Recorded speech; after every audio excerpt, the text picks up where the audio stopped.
Ok, perionska kravata.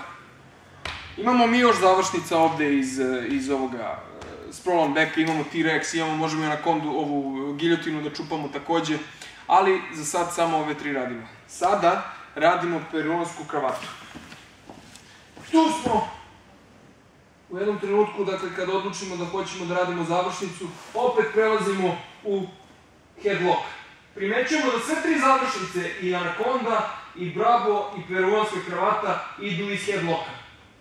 Opuštamo, znači ovo nam je hvat, na trenutak opuštamo ruke, da bi mogli da se oslonimo. Znači nije sad kao kod ovih da zatežemo, sad opuštamo za trenutak.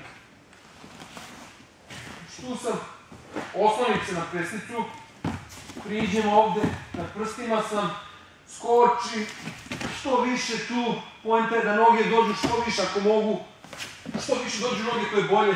Znači tu sam, opustim se za trenutak, skočim napred, vidite gde mi je glava kod njegovih gluteusa. Sad, okrenem se pod uglom od 45 stepeni, tu sam i trudim se noge da zategnem, znači da ih približim jednu nogu drugoj i gledaj sad, približavam, guram nogom i davim. Znači ovo radim, vidite, ovo i davim. Evo još jednom. Skok je mnogo bitan. Ako se stegneš ovde, nema skoka dobrog uopšte. Znači, sprawl on hip, headlock.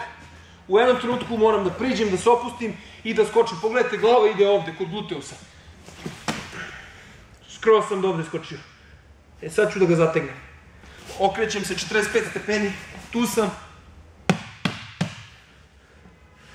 Ovo ga davi. Noge stežem, guram njima, a ovo ga davi. Još jednom.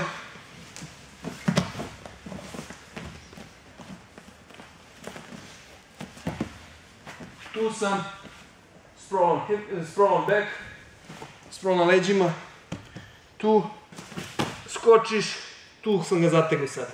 Ne najjače, ali sam ga dovoljno zategao.